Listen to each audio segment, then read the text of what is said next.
Hello students, आज की class में हम लोग वेक्टर को आगे बढ़ा रहे हैं। इस वेक्टर के अंदर हम लोग पिछली क्लास में देखा था कि वेक्टर में हम डायरेक्शन रेशो क्या होता है, डायरेक्शन कोसाइन क्या होता है, पोजीशन वेक्टर से क्या समझते हैं, इसके बाद यूनिट वेक्टर कैसे निकालते हैं, इसके बाद किसी भी दो वेक्टर को ऐड सबट्रैक्ट कैसे करते हैं, उसके कॉरेस्पॉन्डिंग यूनिट वेक्टर कैसे निकालते हैं। आज की क्लास में हम लोग डिस्कस करने जा रहे हैं प्रोडक्ट ऑफ वेक्टर्स का multiplication, that is called product of vectors को मल्टीप्लिकेशन ऑफ वेक्टर्स कर सकते हैं ना। वेक्टर की मल्टीप्लिकेशन दो तरीके की होती है, एक कहते हैं डॉट प्रोडक्ट और दूसरे को कहते हैं हम लोग क्रॉस प्रोडक्ट। डॉट प्रोडक्ट को हम लोग स्केलर प्रोडक्ट के नाम से भी जानते हैं। स्केलर प्रोडक्ट मतलब कि इसको मल्टीप्लाई करने के बाद एक आपको स्केलर क्वांटिटी मिलेगी जिसमें वेक्टर का साइन नहीं होगा, मैंने वेक्टर क्वांटिटी नहीं मिलेगी, सिर्फ एक नंबर मिलेगा, मैग्नीट्यूड मिलेगी। क्रॉस प्रोडक्ट को हम लोग वेक्टर प्रोडक्ट भी कहते हैं, इसको वेक्टर प्रोडक्ट भी कहते हैं क्योंकि ये मल्टीप्लाई करने के बाद फिर से आईजे के टर्म में हमारे पास टर्म बनेंगे। तो सबसे पहले इस स्केलर प्रोडक्ट के बारे में थोड़ा समझे हम लोग। सपोज कीजिए ये दो वेक्टर, ये वेक्टर ए है और ये वेक्टर बी है, वो ओरिजिन हमारे पास है OA OB दो पॉइंट पर दो लाइन है, आर्म्स है, OA को ए वेक्टर से, OB को बी वेक्टर से, और ये दोनों एक दूसरे को जो है थीटा एंगल पर बेंडेड है, मतलब झुके हुए हैं। तो इसके अंदर पहला पॉइंट बनता है कि द स्केलर प्रोडक्ट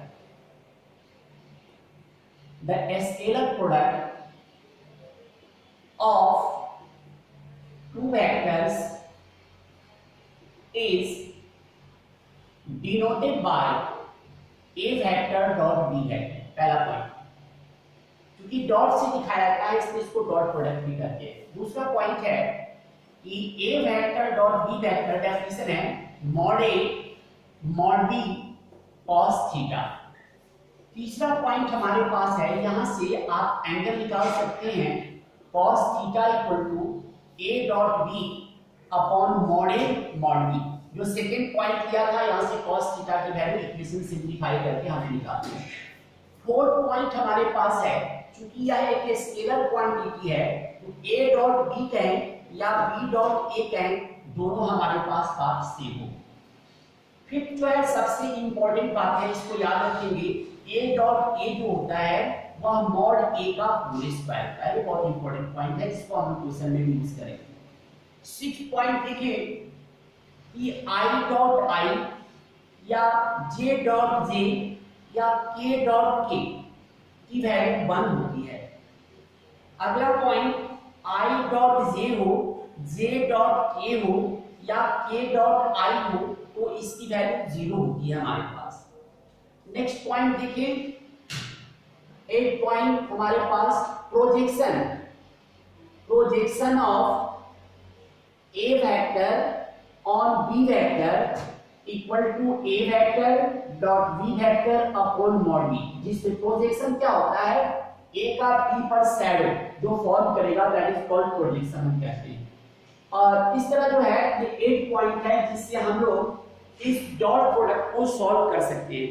अब इस डॉट प्रोडक्ट में आइए कुछ क्वेश्चन करने की कोशिश करते हैं हम लोग। यहाँ पर कुछ क्वेश्चन देखिए, ये एक्सरसाइज हमारे पास बनेगा एक्सरसाइज 10.3। डॉट प्रोडक्ट जो है हमारी एक्सरसाइज है 10.3। इस 10.3 में देखें एक्सरसाइज 10.3, इसके अंदर हम सेकंड क्वेश्चन देखते हैं।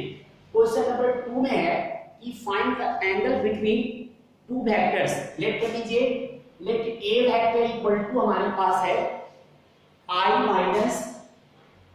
माइनस 2j प्लस 3k और b वेक्टर हमारे पास दिया गया है 3i minus 2j plus k, और हमें इस a और b के बीच की एंगल निकालनी है। इसके लिए छोटी सी बात मैं आपको और बता दूं, मान लीजिए a वेक्टर आपके पास a1i प्लस A2j मान लीजिए इस तरह लिख लेता हूं और A3k है और B वेक्टर हमारे पास B1i plus B2j plus B3k है। तो A डॉट B जब निकालेंगे तो सिंपल जब मल्टीप्लाई करते हैं I वाले को I वाले से तो A1 B1 हो गए, फिर A2 B2 होगा और A3 B3 हो जाएंगे हमारे पास, क्योंकि I डॉट I बन जाता है, J डॉट J1 होता है, K डॉट K। तो I वाले को I वाले से मल्टीप्लाई किया तो A1 B1 plus A2 B2 plus A3 B3। तो सिंपल यहाँ भी हम लोग A डॉट B निकाल रहे हैं तो I के साथ 1 है और A3 हो गया, -2 और -2 +4 हो गए और 3 1 जा 3 हो गया, कितने बन गए 10 बन गया। अब क्या करनी है, A की मैग्नीट्यूड निकाल लेते हैं। तो √1 का स्क्वायर, I के कोफिशिएंट का स्क्वायर, J के कोफिशिएंट का स्क्वायर और K के, तो हमारे पास √14 हो गए। B वेक्टर का भी मैग्नीट्यूड निकाल लें, √3 का स्क्वायर 9 + 4 + 1 = √14। अब एंगल निकालने के लिए आप cos थीटा = फार्मूला देखा है A dot B mod A mod B। तो ये वैल्यू हमारे पास 10 √14 डॉट √14 cos थीटा = 10/14 कैंसिल कर दे, सिंपल हो जाएंगे हमारे पास। तो थीटा की वैल्यू हो गई cos इनवर्स 2/5। इस तरह से इन एंगल बिटवीन हम इस टू वेक्टर्स को फाइंड आउट कर सकते हैं। अब इसी क्वेश्चन में मान लीजिए कि आपको इसी क्वेश्चन पे फाइंड आउट करनी होती कि find the projection of A vector on B vector. तो आपके पास क्या है, प्रोजेक्शन के लिए projection equal to A dot B upon B का मैग्नीट्यूड, A डॉट B 10 हो गए और B का मैग्नीट्यूड √14 है। यही projection of A vector on B vector, इस तरह से आप इसको निकाल सकते हैं। अब देखिए कुछ और डिफरेंट क्वेश्चन को, मान लीजिए यहाँ पर क्वेश्चन 10 देखिए। इससे पहले कि क्वेश्चन सिंपल क्वेश्चंस है उससे ट्राई कीजिएगा, सिंपल क्वेश्चन है सॉल्व हो जाएंगे।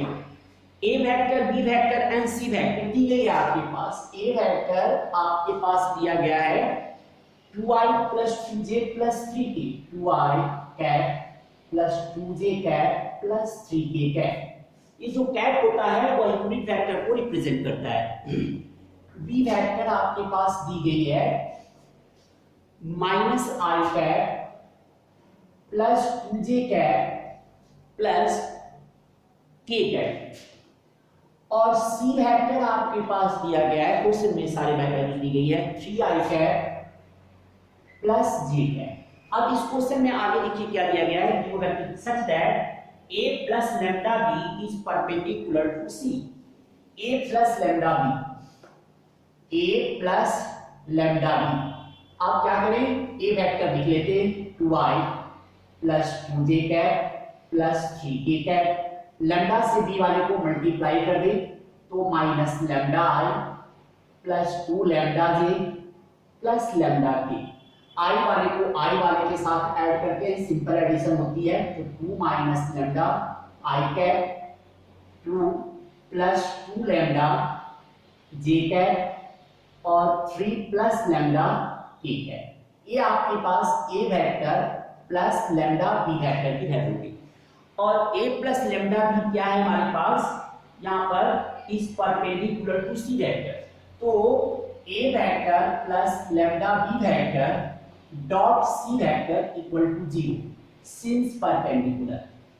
आपको एक पॉइंट और मैंने बताना हो गया कि यदि A vector dot B vector equal to 0 हो जाए तो A vector is perpendicular to B vector and A vector equal to lambda times B vector होता है, कांस्टेंट नंबर है, तो वेक्टर A जो है पैरेलल टू B वेक्टर या इसको हम एज ए कोलिनियर भी कंसीडर कर सकते हैं। तो परपेंडिकुलर होने पर दोनों का डॉट प्रोडक्ट 0 और पैरेलल होने के लिए एक वेक्टर दूसरे वेक्टर का कांस्टेंट मल्टीपल होता है। अब आइए इसको सॉल्व करते हैं।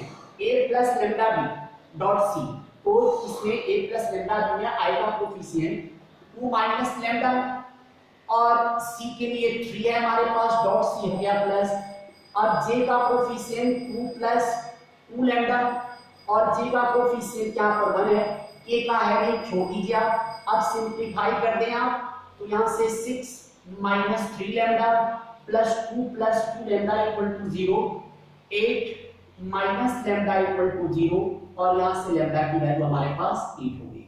तो इस तरह से इस एक्सरसाइज को आप सॉल्व कर सकते हैं। इस अगले नेक्स्ट क्लास में हम लोग क्रॉस प्रोडक्ट यानी वेक्टर प्रोडक्ट के बारे में डिस्कस करेंगे। आज की क्लास में बस इतना ही। आपकी ड्यूटी बनती है इस एक्सरसाइज के क्वेश्चन को खुद से ट्राई करें। Thank you.